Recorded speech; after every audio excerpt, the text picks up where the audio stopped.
أعوذ بالله من الشيطان الرجيم بسم الله الرحمن الرحيم وما أرسلناك إلا رحمة للعالمين صدق الله مولانا النبي العظيم وصدق رسوله النبي الأمين الكريم ونحن على ذلك لمن الشاهدين والشاكرين والحمد لله رب العالمين. آئیے ہم اور آپ مل کر اپنے آقا مدنی تاجدار جناب محمد رسول اللہ صلی اللہ علیہ وسلم کی بارگاہ میں ہدیہ درود و سلام پیش کر لیں. اللہم صلی علی سیدنا شفیعنا مولانا محمد بارک وسلم صلاۃ و سلام علیک یا رسول اللہ. ایک بات آپ کو ذہن نشی کرا دوں کہ کل میری حافظ صاحب سے بات ہو رہی تھی. یہ کہہ رہے تھے حضرت بارش ہو رہی ہے پروگرام ٹال دیا جائے. ایک طرف یہ پروگرام ٹال رہے تھے, ایک طرف میں بزید تھا کہ پروگرام کرو رسول کا, رسول جو چاہیں گے وہی ہوگا. مرضی مولا رسول کو تلاشتی ہے, جس کو مرضی رسول کی تلاش ہے اس کے ذکر میں بارش ہوگی. ارے بارش کی جب ضرورت ہوگی بارش ہوگی, اور جب سوکھے کی ضرورت ہوگی سوکھا ہوگا. حافظ صاحب موجود ہے, پوچھئے. میں نے مولانا مجیب الرحمان صاحب سے کہا تو انہوں نے کہا حضرت بارش ہو رہی, لوگ اکٹھا نہیں ہوں گے. میں نے کہا آپ کچھ کیجئے, ہمیں صبح 9 بجے ڈکلیئر کر کے بتائیے. اور ادھر چھوٹو بابو دلی سے چل پڑے. راستے میں کانپور لکھنؤ کہیں قریب میں تھے. رابعے سے حافظ شمیم صاحب سے گفتگو ہوئی. انہوں نے کہا حضرت تشریف لائیے.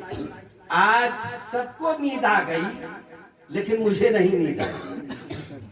میں صبح 3 بجے کا جگا ہوں, تہجد پڑھنے والا پیر. سبحان اللہ. اور آج بارش ہے, بارش میں بیٹھے ہو, بارش نہیں ہے. دیکھو جب محبت سے اس رب کو یاد کرو گے, سبحان اللہ. اس رسول کو یاد کرو سبحان اللہ. سبحان اللہ. تو فیصلے رسول کا کے سامنے اللہ اپنا فیصلہ ٹال دیتا ہے. سبحان اللہ. اس دور کے اولیاء کی کہانی کیا بتاؤں. حضرت موسیٰ علیہ السلام سے طور سینا پر جا رہے تھے, اور اسی پہاڑی طور سینا کے نیچے ایک بوڑھی عورت, حضرت موسیٰ کی امتی, اس کے کوئی اولاد نہیں تھی. اس نے کہا کہ موسیٰ جب اللہ سے ہم کلام ہونا تو میرے اولاد کے لیے دعا جو ہے کہہ دینا, اللہ مجھے اولاد دے دے. تو گئے تو رب نے فرمایا کہ اے موسیٰ اس کے اعمال میں تو جگہ ہی نہیں ہے کہ اعمال میں کہاں اولاد لکھی جائے. کون کہہ رہا ہے؟ رب کہہ رہا ہے جو حکم الحاکمین ہے, چاہے بڑھا کے لکھ دے. اگر موسیٰ چاہتے حضرت موسیٰ تو عرض کرتے کہ اے مولا تو اس پر حکم الحاکمین ہے, قادر مطلق ہے, چاہے تو اس کو لکھ دے. لیکن یہ نہیں کہا, سن کے آ کے پیغام سنا دیا. دوسرے دن وہ جا رہے تھے, اتنے میں انہی کا ایک عاشق دیوانہ بیٹھا صدا لگا رہا تھا کہ جو ایک روٹی دے گا وہ ایک اولاد پائے گا, جو 2 روٹی مجھے کھلائے گا وہ 2 اولاد پائے گا.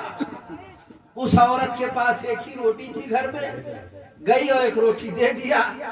اس نے یہ نہیں سوچا کہ حضرت موسیٰ نے مجھے جواب دے دیا ہے. اس نے سوچا پتہ نہیں اسی کی دعا قبول ہو جائے. تو وہ ولی کامل تھا, حضرت موسیٰ کا عاشق تھا, نام لیوا تھا, ولی کامل تھا حضرت موسیٰ کے دور کا. حضرت موسیٰ کی اس امتی نے اسے جو ہے روٹی دے دی. 9 مہینے کے بعد ایک لڑکا پیدا ہوا. سبحان اللہ. کچھ دن کے بعد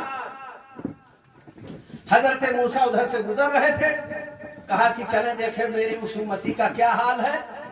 تو حضرت موسیٰ جب وہاں پہنچے تو دیکھا کہ لڑکا بڑا گود میں لیے اور وہ کھیل رہا ہے اور چل بھی رہا ہے، چل رہا تھا، اتنا بڑا ہو گیا تھا۔ تو حضرت موسیٰ نے کہا یہ اولاد کیسے پائے؟ تو اس عورت نے کہا کہ اے موسیٰ، وہی جو آپ کا چہیتا چاہنے والا ہے، نبی کی محبت دیکھو کہاں سے کہاں لے جاتی، کہ وہ نبی کی محبت میں سرشار ولی کامل کی دعا کو اللہ نے سن لیا۔ جب حضرت موسیٰ طور سینا پر گئے تو آپ ملول خاطر ہوئے۔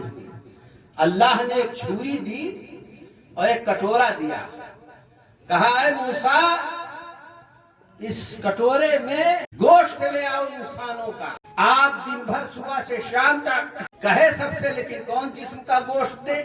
کوئی دے گا؟ نہیں دے گا۔ لیکن وہ دیوانہ اللہ و رسول حضرت موسیٰ سے محبت کرنے والا، اس نے جب سنا کہ اللہ نے اسی کٹورے میں گوشت مانگا ہے تو اس نے حضرت موسیٰ سے پوچھا کہ اے موسیٰ علیہ السلام کہاں کا گوشت چاہیے؟ کہا یہ تو میں نے اللہ سے نہیں پوچھا۔ تو کہا اچھا ہر جگہ کا ایک گوٹی کاٹ کے میں دے دیتا ہوں اور لے جاؤ، میرے رب کو یہ پیش کر دو اور یہ پوچھ لینا کوئی خاص جگہ کا گوشت چاہیے تو اس کو بھی میں دے دوں گا۔ جب یہ لے کر کے حضرت موسیٰ تشریف لے گئے طور سینا پر تو اللہ نے پوچھا کہ گوشت کس نے دیا؟ کہا کہ اے مولا یہ گوشت میرے ایک امتی مجھ سے محبت کرنے والا اور تجھ کو چاہنے والا ایک اس نے دیا ہے۔ تو اللہ ارشاد فرماتا ہے کہ اے موسیٰ آپ ملول خاطر نہ ہو، جو اپنے جسم کا گوشت میرے حکم پر دے دیتا ہے اس کے لیے میں اپنے فیصلے بدل دیا کرتا ہوں۔ سبحان اللہ، سبحان اللہ، اس کے لیے اپنے فیصلے بدل دیا۔ سبحان اللہ۔ تو یہ حضرت موسیٰ کے دور کے امتی کا یہ عالم ہے۔ تو سرکار کے دور کے امتی کا کیا عالم ہوگا؟ آج پوری دنیا کے لوگ سیدنا سالار مسعود غازی رضی اللہ تعالی عنہ کے دربار گوہربار میں آ کر کے مرادیں مانگتے ہیں۔ ہم ایک مفتی صاحب موجود ہیں، پہنچے، ایک ہندو عورت رو رہی تھی خوبصورت اور لوگ کھڑے تھے۔ ہم نے کہا کہ یہاں کیا ہونے والا ہے؟ کہا کوئی کوڑھی ہندو ٹھیک ہوا ہے اور وہ ہندو کچھ بیان کرے گا اپنے دل کی بات۔ اتنے میں ایک مسلمان ہاتھ میں کھلونا اور کچھ لڑکوں کا سامان لے کر کے آ گیا۔ تو میں نے پوچھا بابا یہ کیا لائے ہو؟